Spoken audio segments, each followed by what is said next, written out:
है कुछ कमी तो फिक्र नहीं, है कुछ कमी तो फिक्र नहीं। तू इंसान है कोई देव नहीं, तू इंसान है कोई देव नहीं। इस दुनिया में किसके पास कमी नहीं, खुद आसमान के पास जमी नहीं, खुद आसमान के पास। हेलो एवरीवन, आई एम नवीन। स्वागत करता हूं आपका इजी सक्सेस कोचिंग की ऑनलाइन क्लासेस में।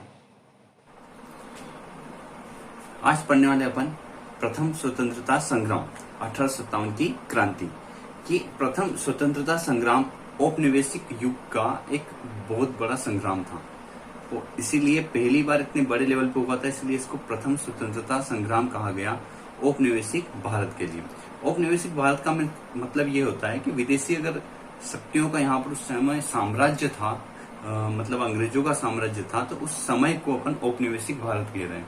तो उस समय के दौरान सबसे बड़ी क्रांति थी, रिवोल्ट था 1857 का। तो इसे आज पढ़ने वाले हैं। देखिए, कोई भी बड़ी क्रांति का कोई एक छोटा सा कारण नहीं होता है। जैसे अपन ने सुना है चर्बी वाले कारतूस, वो एक तात्कालिक कारण रहा है, पर उसके पीछे बहुत सारे कारण थे। बिहाइंड इसके जितने कारण थे उनको भी आपको लेकर चलना पड़ेगा। उसके बाद देखते हैं कितनी बड़ी क्रांति इस तरीके से हुई है। तो क्रांति पर 3 टॉपिक पर कारण बता सकते हैं अपन। जैसे कि पहला कारण राजनीतिक,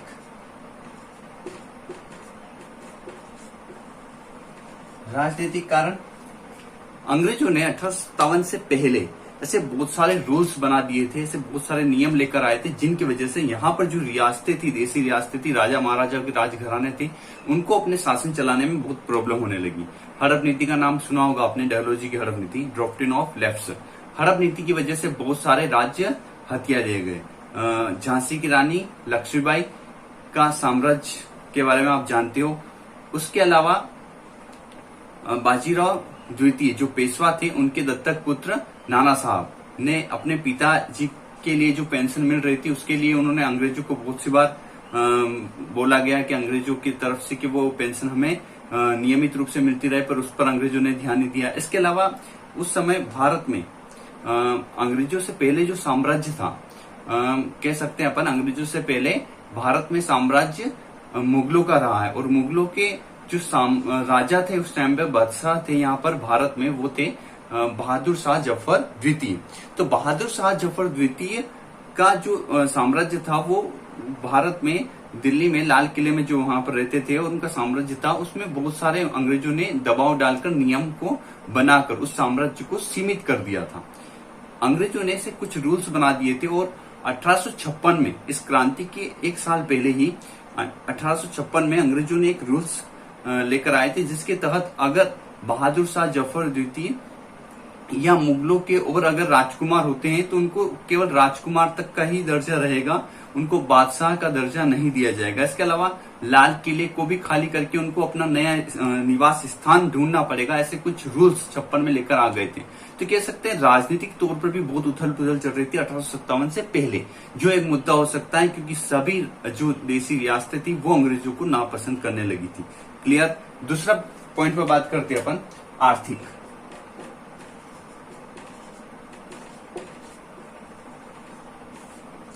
देखिए, आर्थिक मुद्दा क्या था, आर्थिक कारण क्या था। उस समय अंग्रेजों ने आर्थिक रूप से किसानों को और आम जनता को टॉर्चर करना स्टार्ट कर दिया। मतलब टैक्सेस बढ़ा दिए गए, किसानों के ऊपर कर वसूली ज्यादा कर दी गई। जितना कि उनके पास फसल नहीं होती थी, उतना उनको अगर टैक्स पे करना पड़ेगा, तो किसान अपनी जो अपना जीवन रहेगा वो किस तरीके से बिताएंगे। इसके अलावा जो सैनिक थे, उनको भी आर्थिक रूप से थोड़ा सा टॉर्चर किया गया। सेनाओं को, भारतीय सैनिकों को वेतन कंपैरिजन टू ब्रिटिश जो सैनिक थे उनके मुकाबले कम दिया जाने लगा। वो भी एक आर्थिक रूप से एक कारण बन गया इस क्रांति के लिए। ठीक है। इसके बाद बात करेंगे अपन एक महत्वपूर्ण कारण की, जो बहुत बड़ा रोल प्ले करता है, वो है धार्मिक कारण। देखिए, अंग्रेजों ने ऐसे बहुत सारे रूल्स लेकर आए, जिसकी वजह से ये एक बहुत बड़ा रीजन बना। धार्मिक कारणों में एक तो अंग्रेजों ने उस समय सैनिकों के लिए एक रूल्स बना दिए गए कि अगर सैनिकों को सेना में ज्वाइन होना है, तो उन्हें समुद्र यात्रा के लिए भी तैयार होना रहेगा। देखिए, धार्मिक तौर पर उस समय जो सैनिक थे वो समुद्र यात्रा को उचित नहीं मानते थे अकॉर्डिंग अपने धर्म की।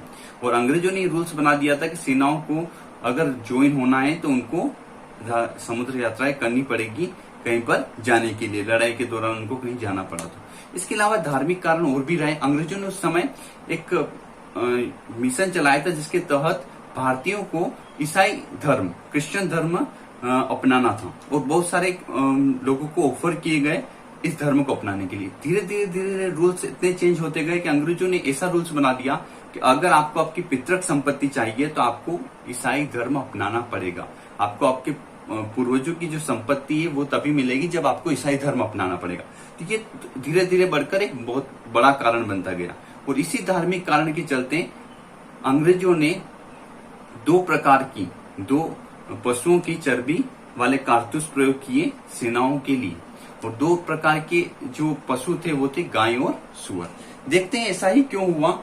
देखिए, अगर उस समय की बात करें अपन तो भारत में उस समय 2 बड़े समुदाय थे। 2 बड़े समुदाय में हिंदू और मुस्लिम, ये 2 बड़े समुदाय थे। अंग्रेजों ने धर्म चेंज कर भारत में इंटर रहना और यहाँ पर सेफ रहना ज्यादा अच्छा समझा, क्योंकि एक रिलेट करता है लोगों की फीलिंग से। क्या? धार्मिक मुद्दा। कैसे? अंग्रेजों ने, देखिए, किसी भी व्यक्ति के लिए धर्म बहुत मायने रखता है, उसे जीवित रहने के लिए धर्म मायने रखता है। और अंग्रेजों ने देखा ये भारतीय अपन को तब तक एक्सेप्ट नहीं करेंगे जब तक अपन यहाँ पर जमकर नहीं रहते, इनके साथ घुल मिलकर नहीं रहते।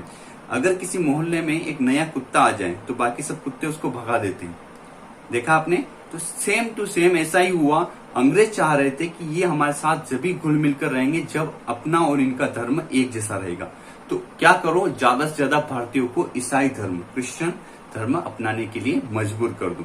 तो इन्होंने देखा कि बाकी जगह इनकी कहीं दाल नहीं गली, तो इन्होंने एक जैसे अपनाया। जो सेना में जो लोग थे, जो इनके अंडर में थे, उनके लिए इन्होंने कुछ ऐसा प्लान किया, और जिसमें चर्बी वाले कारतूस हिंदू और मुस्लिम समुदाय के लिए जो सैनिक थे उनको दिए गए। देखिए, चर्बी वाले कारतूस में गाय और सुअर की ही चर्बी क्यों यूज की गई, इसके पीछे भी रीजन देख सकते हैं अपन।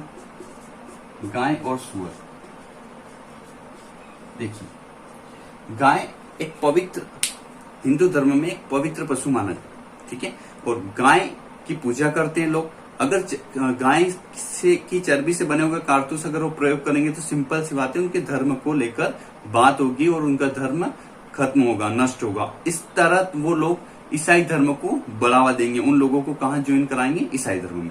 इस तरीके से सुअर जो होता है वो मुस्लिम धर्म में नकारात्मक रूप में देखा जाता है, और इसी तरीके से इन सैनिकों को भी कहां पर ज्वाइन करवाना था, ईसाई धर्म में। तो इन पशुओं की चर्बी यूज की गई और चर्बी यूज करके उन सैनिकों को बोला गया कि इसका प्रयोग करो। तो सैनिकों ने इस प्रयोग करने के लिए क्या किया, इनकार किया, ठीक है। देखिए,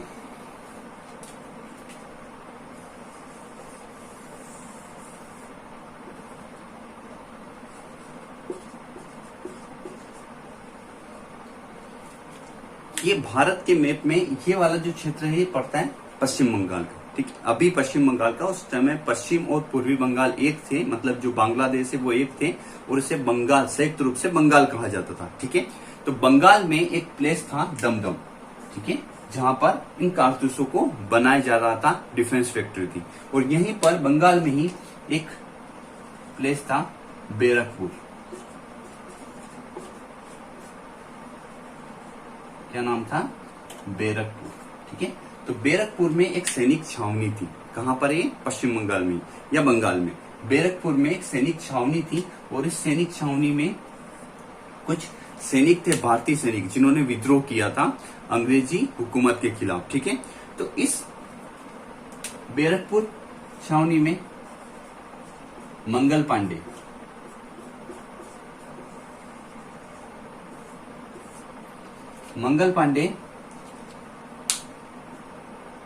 नाम का एक जाबाज, और कह सकते हैं बहुत ही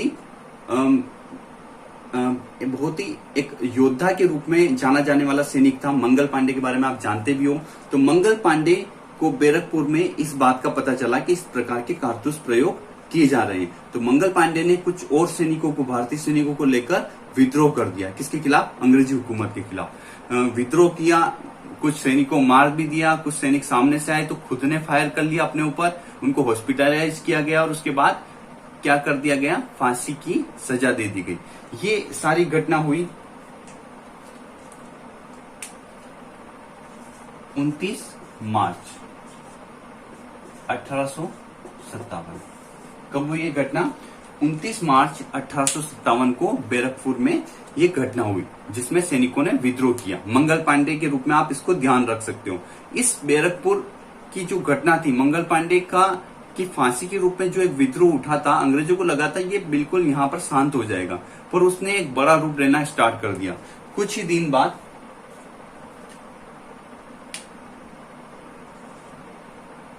मेरठ में एक सैनिक छावनी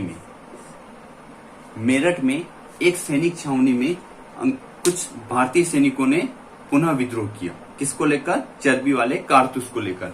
और ये विद्रोह हुआ 9 मई 1857। कब हुआ? 9 मई 1857 को। ये मेरठ में हुआ 9 मई 1857 को। तो सैनिकों ने जब विद्रोह किया तो अंग्रेजों ने उन सैनिकों को गिरफ्तार करवा दिया गया और ऐसे 85 सैनिकों को 10-10 साल की सजा दे दी गई विद्रोह के कारण। ठीक है, तो सजा दे दी गई। तो रात को इन सैनिकों ने क्या किया, दूसरे सैनिकों ने जेल पर धावा बोल दिया और इन सैनिकों को आजाद करवाकर खुद ही बाहर आ गए जेल से। और बाहर आकर अंग्रेजों के कुछ हथियार भी चुरा लिए और प्लान किया किस तरीके से अब देश को आजाद करवाया जाए अंग्रेजों से। पर जब ये प्लान हो रहा था, जब ये प्लान चल रहा था, तब उनके माइंड में एक क्वेश्चन आया कि अगर अंग्रेजों से अपन ने भारत को आजाद करवा भी लिया तो भारत में शासन कौन करेगा। तो उस पर चर्चा होते होते उनके सामने एक सोल निकल कर आया। वो सोल ये था कि भारत में जो मुगल सम्राट अभी हैं, मुगल सम्राट के जो वंशज हैं, बहादुर शाह जफर द्वितीय, ठीक है, वो भारत में साम्राज्य करेंगे, उनको अपन राजा घोषित करते हैं। इसी मुद्दे को लेकर एक सेना की टुकड़ी यहाँ से रातों रात कहाँ पहुंच गई, दिल्ली पहुंच गई और बहादुर शाह जफर द्वितीय से मुलाकात करी, जो कहाँ थे, दिल्ली में। वो पहुंच गए दिल्ली, कहां पर, लाल किले। ठीक है, दिल्ली लाल किले में पहुंच गए और मुलाकात की बहादुर शाह जफर द्वितीय से।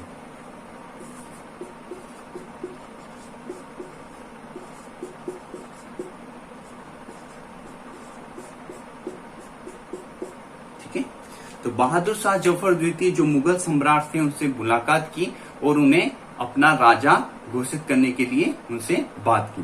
ठीक है, पर देखिए यहाँ पर कुछ बातें समझ में आती है, सामने आती हैं। बहादुर शाह जफर द्वितीय जो थे, इनकी एज बहुत हो चुकी थी। 1775 में इनका जन्म हुआ था। उसके तहत देखे तो 75-80 की समथिंग इनकी एज हो रही है। और इस एज में व्यक्ति भारत का राजा बनना और वो भी अंग्रेजों के खिलाफ लड़ना बहुत एक क्रिटिकल चीज होती है। समझ में आ रहा है आपको, एज के अकॉर्डिंग। तो इन्होंने थोड़ी सी पहले आनाकानी करी राजा बनने के लिए, पर इनका सेनापति वक्त का योद्धा था, बहादुर था, उन्होंने इनको कन्विंस करके राजा बनवाया और सभी सैनिकों ने मिलकर इनको भारत का राजा घोषित कर दिया। किसे? बहादुर शाह जफर द्वितीय को।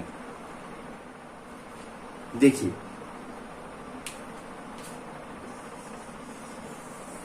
सैनिक जो दिल्ली पहुंचे, ये डेट थी 10 मई 1857।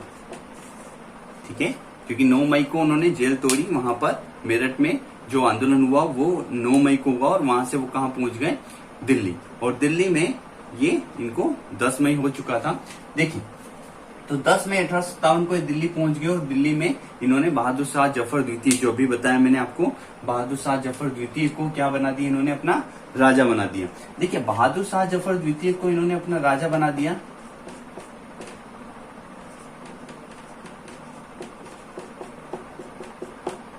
और इनके नेतृत्व में दिल्ली से इस क्रांति का उद्घोषणा कर दी कि ये क्रांति यहाँ से इनके अधीन चलेगी। देखिए, इसके बाद जहां जहां भी रियासतों को, अलग अलग रियासतों को ये बात पता चली, उन्होंने भी क्या किया, बहादुर शाह जफर द्वितीय को अपना राजा समझते हुए अलग अलग जगह से इस क्रांति के लिए विद्रोह स्टार्ट कर दिया। इसी दौरान यहाँ पर जो सैनिक थे, इन सैनिकों ने बख्त खां के साथ मिलकर दिल्ली में ही एक प्लेस पड़ता है दरियागंज,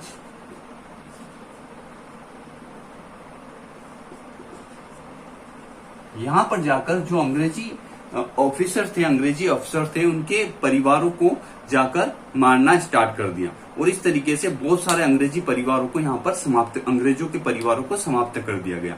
तो अब सोचिए, अंग्रेजों के परिवारों को सैनिकों ने, जो 1857 की क्रांति के जो सैनिक थे, उन सैनिकों ने समाप्त किया। तो अंग्रेजों ने भी अपनी तरफ से कुछ एक्सपर्ट ऐसे कर्नल जो थे, एक्सपर्ट जो टीम थी, ऐसे लोगों को भेजा ताकि इस विद्रोह को यहाँ पर दबाया जा सके। और उसी के तहत अंग्रेजों की तरफ से इस विद्रोह के लिए उन्होंने कर्नल हडसन और निकोलसन को यहां पर भेजा इस विद्रोह को समाप्त करने के लिए। ठीक है,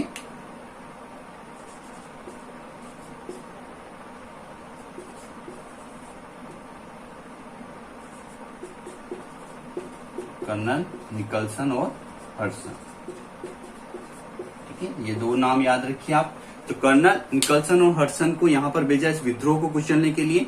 इन विद्रोह में क्योंकि अंग्रेजी अफसरों के परिवारों को समाप्त किया गया था, तो इन्होंने भी बहुत एक्सपर्ट टीम को यहाँ पर लेकर आया और सभी सैनिकों को यहाँ पर क्या कर दिया गया, उन सैनिकों की हत्या कर दी गई और बख्त खां भी यहाँ पर मारा गया।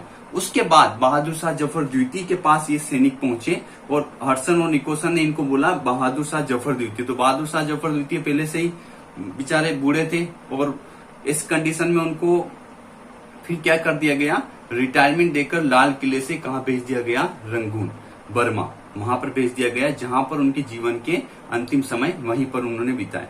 तो यहां से आपको थोड़ा सा क्लियर होगा, ये दिल्ली की क्रांति थी। इसके अलावा जो बाकी जगह जो क्रांति हुई है उसको अपन नेक्स्ट क्लास में पढ़ेंगे। सब्सक्राइब भी कर लीजिए जो नए हैं, ताकि उनको अगली बार जो नए हैं उनको नोटिफिकेशन आ जाए पढ़ने के लिए।